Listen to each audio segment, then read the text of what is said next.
अच्युतं केशवं रामनारायणं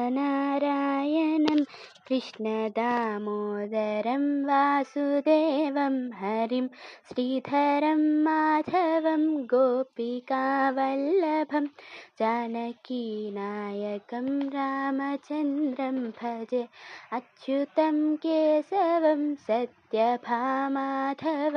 माधवं श्रीधरं राधिकाराधितम् इन्दिरामन्दिरं चेतसा सुन्दरं देवकीनन्दनं नन्दजं सन्दधे विष्णवे जिष्णवे शङ्खिने चक्रिणे रुक्मिणी रागिणे जानकी जानये वल्लवी वल्लभायार्चितायात्मने कंसविध्वंसिने वंसिने ते नमः।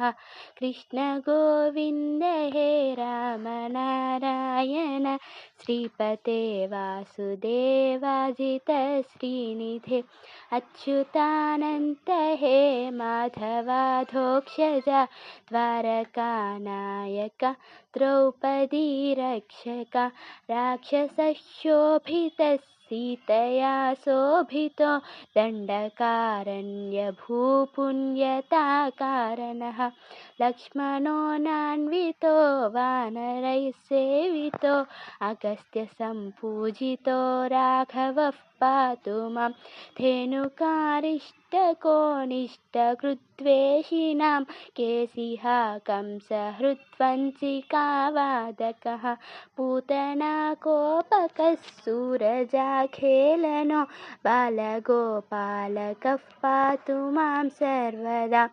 विद्युदुद्योतवत् प्रस्फुरद्वाससं प्रावृडं बोधवत् प्रोल्लसद्विग्रहं वन्ययामालया शोभितोरस्थलं लोहिताङ्घ्रिद्वयं वारिजाक्षं भजे कुञ्चितैः कुन्तलैः भ्राजमानाननं रत्नमौलिं लसत्कुण्डलं गण्डयोः हारकेयूरकं कङ्कणप्रोज्ज्वलं किङ्किणीमञ्जुलं श्यामलं तं भजे।